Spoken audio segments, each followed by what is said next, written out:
보상. 이 책은 우리들의 창조자들인 엘로힘의 존재를 알고 그들을 사랑하는 사람들을 위한 지침서이다. 엘로힘을 믿고 기도의 본래 의미를 재발견함으로써 텔레파시로 그들과 교신하는 것을 잊지 않은 사람들이요, 동료 인간들에게 선을 베푸는 사람들이요, 나에게 계시된 것과 나 이전의 예언자들에게 계시된 것을 믿는 사람들이요, 과학적인 재생이 실제로 가능하다고 확신하는 사람들이요, 당신들에게는 당신들을 이끌어줄 가이드가 있고 인생의 목적이 있으며 그 때문에 당신들은 행복하다. 깨어있지 않은 사람들에게는 이 메시지를 말해봐야 소용이 없다. 잠자고 있는 사람들은 말귀를 알아듣지 못하며 지각이 없는 마음은 단 몇 초도 깨어있지 못한다. 특히 잠자고 있는 자가 그 잠을 매우 달콤한 것으로 여길 때에는 더욱 그러하다. 그러나 당신 주변에서 다른 사람들에게 선을 베푸는 사람들, 특히 엘로힘이 준 두뇌를 사용하여 식량 부족이나 질병의 고통, 공포, 또 매일의 노동으로부터 인간을 해방시켜 인류가 자기 완성이나 개화를 위한 시간을 가질 수 있도록 노력하는 사람들에게 이 메시지를 전해야 한다. 불사의 행성에 있는 낙원과 수많은 분수들은 바로 그들을 위해 예비되어 있다. 타인에게 해를 주지 않을 뿐만 아니라 선 또한 행하지 않는다면 그것으로는 충분하지가 않다. 이것도 저것도 아닌 어중간한 생애를 보낸 인간들은 그에 상응하는 보수를 받는다. 말하자면 그것은 결코 재생되지 않을 것이다. 죄를 짓지 않았기 때문에 보상해야 할 필요가 없는 대신 또 좋은 일을 하지 않았기 때문에 좋은 보수 또한 기대할 수가 없다. 한때 많은 사람들을 괴롭히고 나서 그것을 후회하여 피해를 준 사람들에게 많은 선을 행함으로써 용서를 받은 사람들도 마찬가지로 선과 악이 상쇄가 되어서 재생되지 않는다. 이 얘기는요, 일단 한 번이라도 실수가 아니라 남을 괴롭히는 일은 하지 말아야 된다는 것을 의미하는 것입니다. 불사의 행성에 과학적으로 다시 태어날 자격을 얻기 위해서는 인생을 마칠 때 명백히 긍정적인 평가가 내려져야 한다. 지성이 뛰어나지도 않고 능력도 별로 없는 사람이라면 자기 주위에 작은 선을 행하는 것만으로 만족해도 어쩔 수가 없겠죠. 그러나 지성이 매우 뛰어난 자나 많은 능력을 가진 사람의 경우에는 그것만으로 충분하지가 않다. 매우 지성적인 사람은 엘로힘이 그에게 준 정신을 사용하여 사람들의 생활 조건을 개선하는 새로운 기술을 발명함으로써 다른 사람들에게 행복을 가져다 줄 의무가 있는 것입니다. 엘로힘의 행성에 과학적인 재생을 허용받게 될 사람들은 그 세계에서 영원히 살게 됩니다. 그곳에는 노력하지 않아도 먹을 것이 풍부하고 놀랄 정도로 아름다운 남녀들이 오직 그들에게 즐거움을 주기 위한 목적으로 창조되어 봉사를 합니다. 그들은 그곳에서 하고 싶은 일만 하고 오로지 자기 완성을 추구하며 영원히 사는 것입니다. 다른 사람에게 고통을 준 사람들은 재생이 되어 불사인들이 누리는 즐거움과 똑같은 정도로 그들의 죄에 상응하는 괴로움을 치르게 될 것입니다. 과학과 고대 종교가 완전히 일치하는 이 시대에 당신은 왜 이 모든 사실을 믿지 못하나요? 당신은 물질, 즉 먼지에 지나지 않으나 엘로힘은 자신의 모습을 본떠서 물질을 지배할 수 있는 생물로서 당신을 창조한 것입니다. 당신은 다시 물질 또는 먼지로 되돌아갑니다. 그러나 엘로힘은 당신을 과학적으로 창조했기 때문에 당신에게 새로운 생명을 부여할 수가 있습니다. 엘로힘은 과거에 자신들에게 일어난 일을 되풀이하고 있음을 알지 못하고 최초의 인간들을 창조했다. 그들은 별다른 흥미를 느끼지 못하고 단지 과학 실험을 하고 있는데 지나지 않는다고 생각했다. 처음으로 지구상의 거의 모든 인류를 멸망시키게 된 것도 그 때문이다. 그러나 엘로힘은 자신들도 우리들과 같은 과정에 의해 창조되었음을 알고 우리들을 자식처럼 사랑하게 되었으며 다시는 우리들을 멸망시키지 않겠다고 맹세를 합니다. 그리하여 우리들로 하여금 우리 자신의 공격성을 스스로 극복하도록 내버려 둔 것입니다. 엘로힘은 인류 전체에 대해서는 호의적인 것도 적대적인 것도 아니며 어떤 식으로든 직접적으로 개입하지 않습니다. 그러나 각 개인에 대해서는 그들의 뜻에 맞는 행동을 했는가, 그렇지 않은가에 대한 적극적인 반응을 나타내고 있습니다. 거짓으로 메시지를 받았다고 주장하는 자들에게는 화가 있으리라. 그러한 자들의 일생은 지옥이 될 것이며 스스로 자초한 고뇌에 직면할 때 비로소 거짓말한 것을 후회하게 됩니다.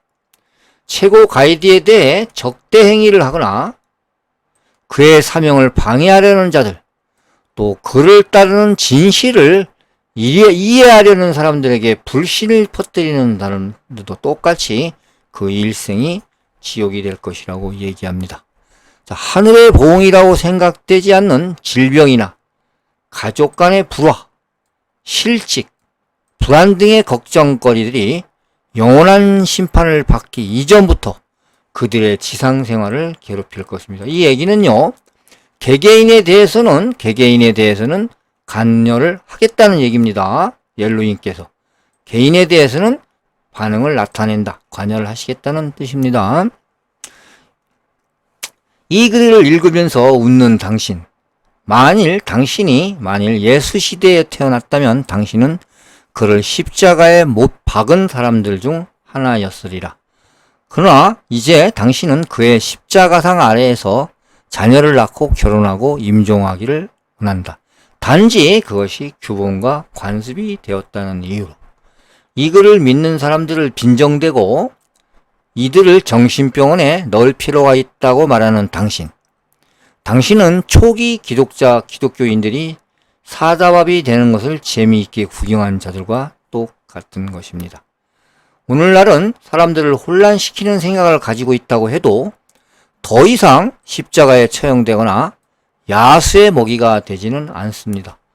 이러한 방법들이 너무나 야만적이기 때문에 정신병원에 보내는 편이 차라리 낫다고 생각할 것입니다. 2000년 전에 정신병원이 있었더라면 예수나 그를 믿는 사람들은 아마 그곳에 갇혀버렸을 것입니다. 영원한 생명을 믿는 사람들이라면 사랑하는 사람이 죽었을 때 왜 우는지 물어보자. 엘로힘의 업적을 과학적으로 이해할 수 없었던 시대에는 인간이 형체가 없는 신을 믿었다 해도 탓할 바가 못 됩니다. 그러나 과학을 통해서 인간이 물질뿐 아니라 무한히 큰 것과 무한히 작은 것도 이해할 수 있게 된 지금은 인간이 그의 원시적인 조상이 믿어온 신을 믿어야 한다는 근거가 상실되는 것입니다. 우리들의 창조자 엘로힘은 생명이 어떻게 창조되는가를 과학적으로 이해하고 고서의 기록과 비교, 연구할 수 있는 사람들로부터 인정받기를 바라고 있습니다. 그러한 사람들이야말로 불사의 권리를 가질 수 있는 것입니다. 당신들 기독교인들이요, 당신들은 예수의 재림에 관해 수백 번 읽었을 것이다. 그러나 만일 예수가 돌아온다면 당신들은 그를 정신병원에 넣을 것이다. 어서 당신들의 눈을 떠라. 기독교인들에게 알려주는 얘기죠. 지금 굉장히 황금의 시대에 들어가는 일부 직전이기 때문에 그런 얘기가 나옵니다. 당신들 이스라엘의 아들들이여, 당신들은 아직도 당신들의 메시아를 기다리고 있으면서 왜 자신들의 닫혀진 마음의 문을 열지 않는가? 자, 이스라엘은요, 현재 가장 신의 아들과 지구의 딸들과 결혼해서 생성된 자식들이 바로 이스라엘 사람들이기 때문에 특히 우리를 창조한 엘로힘께서는 이스라엘 사람들에 대해서 상당히 많은 애정을 가지고 있습니다. 이번에 불교도들이죠. 당신들 경전에는 미륵불이 서방에서 태어날 것이라고 쓰여 있다. 예언된 기록들을 살펴보라. 미륵불이 서방에서 태어난다고 했죠. 지금 라헬을 말하는 겁니다. 라헬. 라헬이 지금 현재 프랑스에서 나왔죠. 프랑스는 어딘가요? 서방이라고 볼 수 있습니다. 이번엔 이슬람 교도들이죠. 이슬람 교도들이요, 유태인들은 예언자들을 살해하는 과오를 범했고, 기독교인들도 예언자를 보낸 자보다 예언자를 더 숭배하는 과오를 범했다고 마호메트가 당신들에게 말을 했습니다. 이슬람 교도인들에게 말씀을 드리는 것 같습니다. 이슬람 교도인들에게. 최후의 예언자를 기쁘게 맞이하고 그를 보낸 자들을 사랑하라. 무슨 얘기냐면요, 마호메트도 엘로힘에서 보낸 사람입니다. 예수님도 당연히 그렇고요. 불교의 붓다도 마찬가지라고 지금 설명이 되고 있습니다. 만일 당신이 엘로힘을 당신의 창조자들로 인정하고 그들을 사랑하고 그들을 기쁘게 맞이하기를 원한다면, 만일 당신이 당신의 모든 능력을 최대로 사용해서 다른 사람들에게 선을 베풀려고 한다면, 만일 당신이 당신의 창조자들을 항상 생각하고 텔레파시로 당신의 사랑의 말을 전하려 한다면, 만일 당신이 최고 가이드를 도와 그의 사명을 이루게 한다면, 당신은 틀림없이 불사의 행성에 과학적으로 다시 태어날 수 있는 자격을 얻게 될 것입니다. 인간이 달에 도달하는데 필요한 에너지를 발견했을 때, 이게 원자력이죠. 원자력, 원자폭탄이 발명된 것처럼 달에 도달하는 에너지를 발견했을 때 인간은 역시 지구상의 모든 생명을 멸망시키기에 충분한 에너지도 발견했던 것입니다. 자, 코란에 보면 때는 왔다, 달은 둘로 갈라진다. 오늘날 인류는 언제라도 스스로 자기 자신을 파멸시킬 수 있는 가능성을 가지게 되었다. 오직 최후의 예언자를 따르는 자들만이 멸망으로부터 구출될 것이다. 고대에 있어서도 사람들은 노아의 말을 믿지 않고 그가 파멸에 대비할 때 그를 비웃었다. 그러나 최후에 웃는 자들은 노아를 따르는 자들이 아니었던가. 무슨 자들은 결국은 노아를 따른 사람들만이 다시 살아났으니까요. 엘로힘이 소돔과 고모라 주민들에게 뒤를 돌아보지 말고 마을을 떠나라고 말했을 때 그 말을 믿지 않았던 사람들은 마을과 함께 사라졌습니다. 역사에 나와 있는 얘기죠. 소돔과 고모라에 나오는 얘기입니다. 소돔과 고모라. 이제 우리들은 인간이 스스로 지상의 모든 생명을 전멸시킬 수 있는 시대에 접어들었다. 엘로힘을 우리들의 창조자로 인정하는 사람들만이 멸망에서 구출될 것이다. 이 책을 읽으면서 여전히 이 말을 믿지 않을지도 모른다. 당신은. 그러나 때가 되면 당신은 이 말들을 반드시 기억하게 될 것입니다. 그러나 그때면 이미 너무 늦은 것입니다. 너무 늦은 것이 되는 겁니다. 때가, 모든 일은 타이밍이라는 게 있는 것이죠. 인류가 현재와 같은 행동을 계속하는 한 대파국이 닥쳐올 가능성이 많습니다. 그것도 아주 가까운 장래에, 그때가 되면 사람들은 두 편으로 나누어질 것입니다. 자기들의 창조자들을 믿지 않고 최후의 예언자를 따르지 않는 사람들과 눈과 귀를 열고 오래전에 예고된 사실들을 인정하는 사람들. 무슨 뜻인지 알겠죠? 오래전에 예고된 사실들을 인정하는 사람들. 아직까지도 예수가 왔다는 것을 이스라엘 사람들은 인정하지 않고 있죠. 전자는 최후의 화독 속에서 파멸의 고통을 겪을 것이고, 후자는 구출되어 최고 가이드와 함께 불사의 행성에 가게 될 것이다.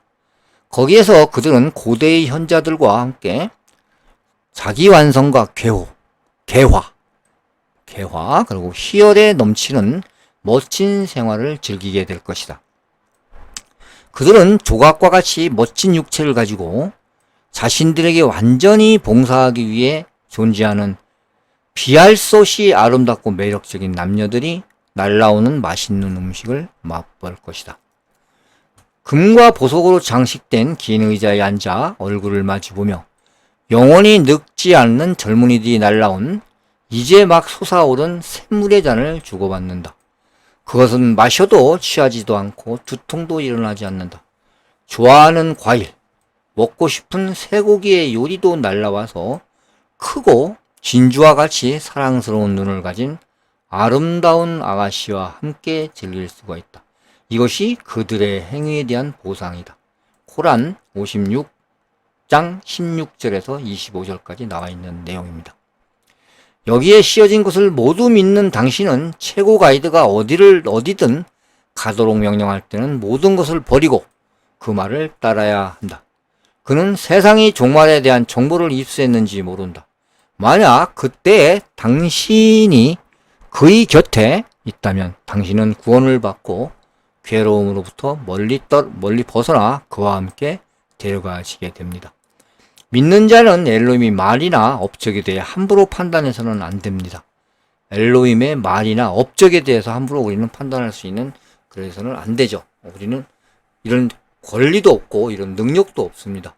피조된 자가 창조자들을 판단할 권리는 없는 거죠. 당연히. 우리는 창조자들에 의해 창조된 피조물들인데 피조물이 어떻게 창조자들을 판단할 수가 있겠습니까?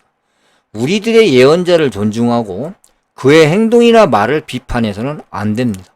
왜냐하면 우리들은 그의 귀를 통해서 듣고 그의 눈을 통해서 듣고 보고 그의 입을 통해서 말하기 때문이다. 예언자를 존중하지 않는 것은 그를 보낸 자들, 즉 당신의 창조자들을 존중하지 않는 것이 된다. 이 말은 라엘, 현재 지금 마지막 메시아 라엘에 대해서 그의 행동에 충분히 협조하라는 얘기입니다. 과거에 엘로힘이 준 메시지와 또 그것을 충실하게 따른 사람들은 옳았다. 그러나 이러한 메시지 위에 세워진 반계몽주의적 제도, 또 메시지를 따른 사람들을 이용했으며 잘못된 방향으로 나갔습니다. 교회는 소멸되고 있으며 또 그래야만 한다. 눈을 뜬 교회의 관계자들은 최후의 예언자를 따라 그가 받은 메시지를 세계에 퍼뜨리도록 도와야 합니다. 눈을 뜬 교회의 관계자들만이 이런 얘기를 할 수가 있겠죠. 최후의 예언자는 그들을 기꺼이 맞아줄 것입니다. 그들은 여지껏 믿어오던 존재의 심부름꾼 역할을 유지하면서 자신을 개화시키고 완성할 수 있었을 것입니다. 다만 다른 점이 있다면 인류를 창조하고 예수를 보내준 엘로힘의 과업을 그들이 마침내 진정으로 이해할 수 있게 되었다는 것이죠. 그들은 수천 년에 걸쳐 쌓아온 죄악과 범죄적인 종교재판으로 얼룩진 교회의 모든 속박에서 벗어나 진정으로 자기 완성을 이룰 수가 있습니다. 그들은 이제 마음대로 창조자들이 준 기관을 사용할 수가 있다. 창조자들인 그들이 당신에게 준 기관을 사용하지 않는 것은 좋아하지 않습니다.